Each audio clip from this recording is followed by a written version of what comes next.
نحمد و نصلی علی رسول الکریم اما بعد فاعوذ باللہ من الشیطان الرجیم بسم اللہ الرحمن الرحیم یا ایھا الذین آمنوا کتب علیکم الصیام کما کتب علی الذین من قبلکم لعلکم تتقون صدق اللہ مولانا العظیم۔ اللہ تبارک و تعالی نے قرآن کریم میں ارشاد فرمایا کہ اے ایمان والو، تم پر روزے فرض کیے گئے جس طرح کہ تم سے پہلے لوگوں پر روزے فرض کیے گئے تھے۔ روزہ اسلام کے بنیادی ارکان میں سے ایک رکن ہے اور روزہ اللہ تبارک و تعالیٰ کی عبادت ہے، اور عبادت سے اللہ تبارک و تعالیٰ کی رضا اور اللہ تبارک و تعالیٰ کی خوشنودی انسان کو حاصل ہوتی ہے۔ عبادت تو ہم بھی کرتے ہیں، عبادت فرشتے بھی کرتے ہیں۔ انسانوں کی عبادت اور فرشتوں کی عبادت میں یہ فرق ہے کہ انسان کے جو عبادت ہے اس میں تڑپ ہوتی ہے، اس میں ایک سوز ہوتا ہے، ایک گداز ہوتا ہے۔ تو جب عبادت کا مقصد کیا ہوتا ہے؟ عبادت کا مقصد یہ ہے کہ اللہ تبارک و تعالیٰ انسان سے راضی ہو جائے اور اللہ تبارک و تعالیٰ کی رضا حاصل ہو جائے، اور روزہ اس مقصد کے لیے بہترین ہے۔ عبادت ہم بھی کرتے ہیں اور عبادت فرشتے بھی کرتے ہیں، مگر انسانوں کی عبادت میں ایک سوز ہے، گداز ہے، ایک تڑپ ہوتی ہے، ایک چاہت ہوتی ہے اس بات کی کہ وہ اس کی یہ عبادت قبول ہو جائے، اور اس عبادت کے اوپر اللہ تبارک و تعالیٰ اس کو اپنی جناب والا اپنی رضا اس کو دے دے، اللہ تعالیٰ راضی ہو جائے۔ تو روزہ اس کام کے لیے ایک بہترین عمل ہے کہ حدیث قدسی میں حضور علیہ الصلوۃ والسلام نے ارشاد فرمایا کہ الصوم لی وانا اجزی بہ،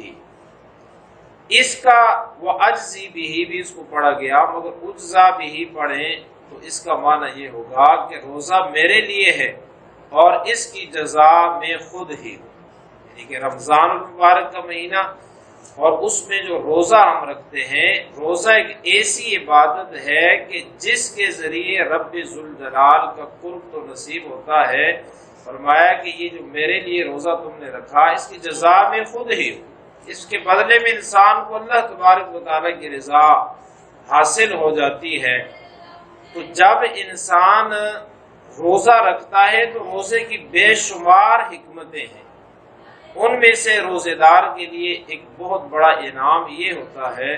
حضور علیہ الصلوۃ والسلام نے فرمایا کہ ثلاثۃ لا ترد دعوت، کہ 3 لوگ ایسے ہیں کہ جن کی دعا کبھی رد نہیں ہوتی۔ ان میں پہلے نمبر پر روزے دار کو رکھا گیا کہ الصائم، وہ روزے دار جس نے روزہ رکھا تو جب تک وہ روزے کو افطار نہیں کرتا، اللہ تبارک و تعالیٰ کے ہاں جب بھی وہ دن کے اندر ہاتھ اٹھا کر اللہ تعالیٰ سے مانگے تو رب ذوالجلال روزے دار کی دعا کو قبول کرتا ہے۔ تو روزے دار کی دعا تو اس آدمی کی قبول ہوتی ہے کہ جس کو رب کا قرب نصیب ہو جائے، جس آدمی کو اللہ تبارک و تعالیٰ کی جناب والا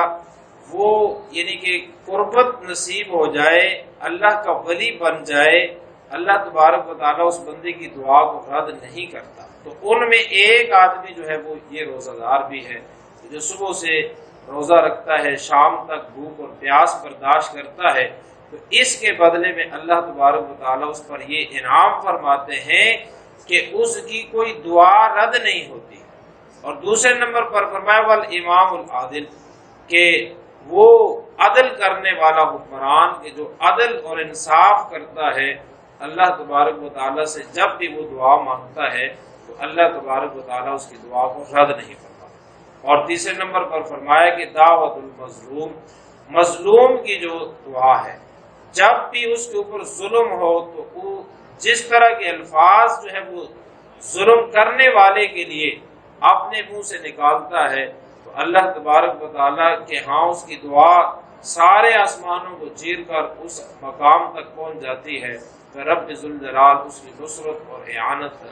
فرماتے ہیں اور اس کی مدد کرتے ہیں۔ روزے کا جو بنیادی مقصد ہے وہ قرآن نے فرمایا کہ لعلکم تتقون، تاکہ تم تقوی اور پرہیزگار بن جاؤ اس روزے کی وجہ سے۔ جب انسان متقی بنتا ہے، جب انسان پرہیزگار بنتا ہے تو اس وقت اللہ تبارک و تعالیٰ متقین کی دعا کو رد نہیں فرماتا۔ حضرت ابو ہریرہ رضی اللہ تعالیٰ عنہ فرماتے ہیں کہ جب حضور علیہ الصلوۃ والسلام یہ تقوی کے بارے میں ہمیں درس دیتے، تعلیم دیتے، تو آپ اپنے سینے کی طرف اشارہ کرتے۔ آپ 3 مرتبہ فرمایا کہ التقوی ہاں ہونا، تقوی یہاں ہوتا ہے، تقوی یہاں ہوتا ہے، یعنی کہ اپنے دل کی طرف، سینے کی طرف اشارہ کر کے فرماتے کہ تقوی اس جگہ پر، اس مقام پر ہوتا ہے۔ اور تقوی کس کو کہتے ہیں؟ تقوی کہتے ہیں دل کی اس کیفیت کو کہ جس کے حصول کے بعد انسان گناہ سے جو ہے وہ ڈرنے لگ پڑے، گناہ سے وہ جھجک اختیار کرے اور خوف اختیار، جب بھی گناہ کی طرف اس کا ہاتھ بڑھے، جب بھی گناہ کی طرف وہ مائل ہو، اب جناب اس کو اس کا دل یہ کہے کہ یہ غلط کام ہے، اس کا دل نہ مانے، دل اس کو اس کام کو کرنے نہ دے، اس کو کہتے ہیں تقوی۔ اور تقوی جب یہ ہے کہ خوف الہی کی وجہ سے گناہ کرنے سے انسان جو ہے وہ جھجک محسوس کرے، اس سے ڈرے۔ دل میں گناہوں کی اکثر جو ہے وہ خواہشات بڑھتی جاتی ہیں، حیوانی خواہشات، حیوانی قوت کی وجہ سے انسان گناہوں کی طرف مائل ہوتا ہے۔ اسی وجہ سے جب انسان کے اندر حیوانی قوتیں جو ہے وہ زور پکڑتی ہیں، وہ گناہوں کی طرف مائل ہوتا ہے، تو آقا علیہ الصلوۃ والسلام نے نوجوانوں کو یہ خطاب کرتے ہوئے فرمایا کہ جب وہ نوجوان جن کو شادی کی اشد ضرورت ہے اور ان کے پاس اتنے وسائل نہیں ہیں کہ وہ شادی کر سکیں، تو ان کو بھی روزہ رکھنے کی تلقین کی گئی۔ روزے کا یہ بھی ایک عظیم مقصد ہے کہ یہ حیوانی جو قوتیں ہیں وہ ان کو یہ روزہ جو ہے وہ ختم کر دیتا ہے اور بندے کا تعلق جو ہے وہ رب ذوالجلال سے جوڑ دیتا ہے۔ جب انسان کا تعلق اللہ تبارک و تعالیٰ کی ذات کے ساتھ جڑتا ہے تو اس کے اندر احساس پیدا ہوتا ہے۔ اسی لیے تو اس مہینے کو شہر المواسات کہا گیا کہ یہ غم خاری کا مہینہ، غم گساری کا مہینہ ہے۔ اس مہینے میں ہم دوسرے لوگوں کے ساتھ ہمدردی کر سکتے ہیں۔ حضرت بشر خافی رحمۃ اللہ تعالیٰ علیہ کا واقعہ ملا علی قاری رحمۃ اللہ تعالیٰ علیہ نے لکھا کہ بشر خافی نے سردیوں کے دنوں میں جناب اپنے کپڑے وغیرہ اتار کر ایک کلی کے ساتھ جو وہ ٹانگ دیے اور خود نیچے بیٹھے ہوئے ہیں، اتنا کپڑے پہن کر جن سے ستر چھپ جائے۔ تو آپ سے پوچھا کہ کپڑے آپ کے پاس موجود ہیں، پورے کپڑے پہن کر کیوں نہیں بیٹھتے؟ تو انہوں نے کہا کہ میرے آس پاس اور اس معاشرے میں بڑے لوگ ایسے موجود ہیں جو اس وقت سردی کی وجہ سے ٹھٹھر رہے ہوں گے، کانپ رہے ہوں گے، مگر ان کے پاس کپڑے موجود نہیں ہیں۔ تو جب میں ان کو کپڑے نہیں دے سکتا تو یہ تو کر سکتا ہوں کہ ان کے ساتھ ہمدردی کرتے ہوئے اپنے ہی کپڑے اتار کے رکھ دیے۔ اور اسی طرح حضرت یوسف علیہ السلام کا واقعہ بھی کتب میں ملتا ہے کہ حضرت یوسف علیہ السلام جب ان کے اس زمانے میں قحط پڑا تو آپ جب وزیر خزانہ تھے مصر میں، تو آپ جناب اتنے بڑے وزیر اور عہدے پر فائز تھے، تو آپ کے سامنے جب انواع و اقسام کے کھانے حاضر ہوتے تو آپ ان میں سے تھوڑا سا تناول فرماتے جس سے جو ہے وہ آپ کی کمر سیدھی ہو سکے۔ تو آپ سے جناب والا وہ پوچھا کہ آپ اتنا کھانا کیوں نہیں کھاتے جب آپ کے سامنے اتنے کھانے حاضر ہوتے ہیں؟ تو انہوں نے کہا کہ ملک میں اور ہمارے اس علاقے میں قحط پھیلا ہوا ہے، اور جب ہم خود جو ہے وہ شکم سیر ہوں گے، پیٹ بھر کر کھائیں گے تو دوسروں کی بھوک کا ہمیں احساس نہیں ہوگا، اس لیے کم کھاتے ہیں تاکہ دوسروں کی بھوک کا احساس ہو۔ یہ رمضان کا جو مہینہ یہ احساس انسان کے اندر پیدا کرتا ہے۔ تو جب احساس آدمی کے اندر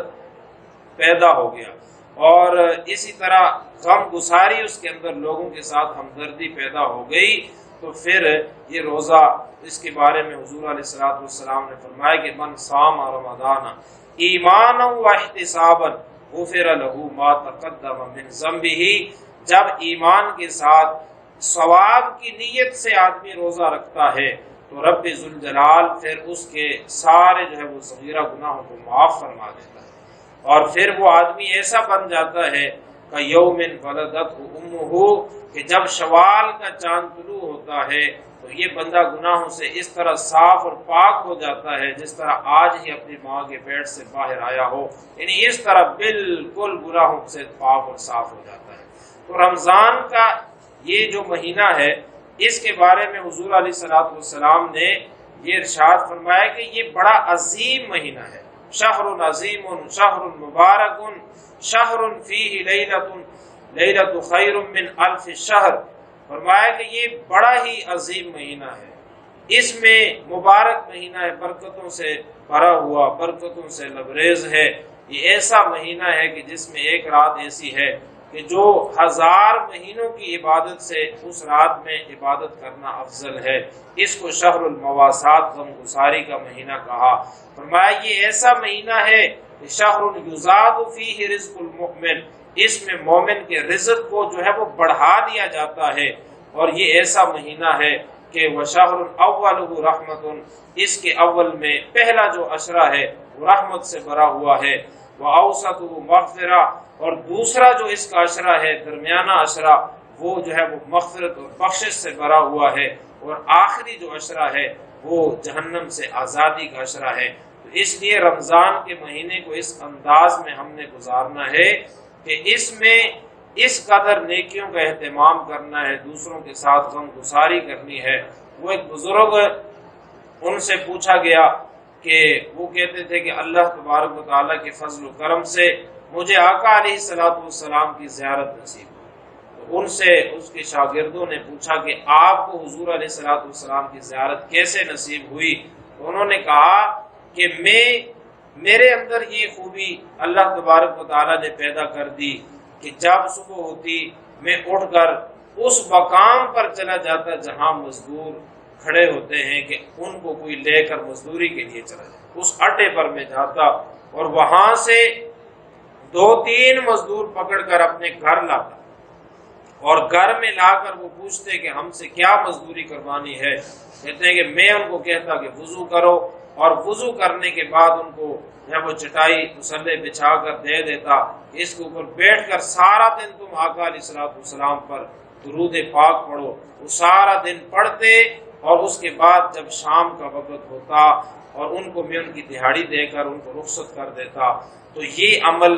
جب میں کرنے لگا تو یہ اللہ تبارک و تعالیٰ اور اس کے حبیب کو میرا عمل یہ اتنا پسند آیا کہ حضور نے مجھے اپنی زیارت سے سرفراز فرمایا۔ تو اس مہینے کے اندر اپنے آس پاس جو ہم غریب غربا لوگ ہیں ان کی غمخواری کریں، ان کے ساتھ ہمدردی کریں، تو یہ مہینہ ہمیں بہت کچھ دے سکتا ہے۔ اس مہینے میں نوافل جو ہے وہ فرائض کا درجہ اختیار کر لیتے ہیں، اتنا ثواب اللہ تعالیٰ دیتا ہے جتنا فرضوں پر ملتا ہے، اور فرائض کو بڑھا کر 70 گنا ان کا جو ہے وہ ثواب اللہ تبارک و تعالیٰ کر دیتا ہے۔ یہ ایسا مہینہ ہے کہ فرمایا کہ یہ شہر رمضان الذی انزل فیہ القرآن، کہ اس مہینے میں اللہ تبارک و تعالیٰ نے قرآن کو نازل، قرآن کے ساتھ اس مہینے کا بڑا گہرا تعلق ہے۔ حضور علیہ الصلوۃ والسلام اس مہینے میں جبرائیل امین علیہ الصلوۃ والسلام کے ساتھ قرآن کا دور کرتے تھے۔ جس سال آپ کا وصال ہوا اس سال 2 مرتبہ آپ نے دور دی۔ ہمیں بھی چاہیے کہ کم از کم ایک قرآن تو اس مہینے میں ختم کریں، اور اگر ایک قرآن سے زیادہ کی طاقت انسان رکھتا ہے تو زیادہ قرآن ختم کرے، کیونکہ عام دنوں میں جناب ہم جب قرآن پڑھتے ہیں تو اس کے ایک ایک حرف پر 10 نیکیاں ملتی ہیں، تو اس مہینے میں اللہ تبارک و تعالیٰ ان نیکیوں کی تعداد کو بڑھا دیتا ہے۔ اور اگر فرض کے حساب سے ہم اس کا حساب لگائیں تو اگر ایک قرآن ایک آدمی ختم کرتا ہے رمضان میں تو اللہ تعالیٰ اس کو 70 قرآن ختم کرنے کا ثواب عطا فرماتا ہے۔ اللہ تبارک و تعالیٰ ہمیں رمضان کے مہینے کے تمام تر مقاصد کو سمجھ کر اس پر عمل کرنے کی توفیق عطا فرمائے۔ وما توفیقی الا باللہ۔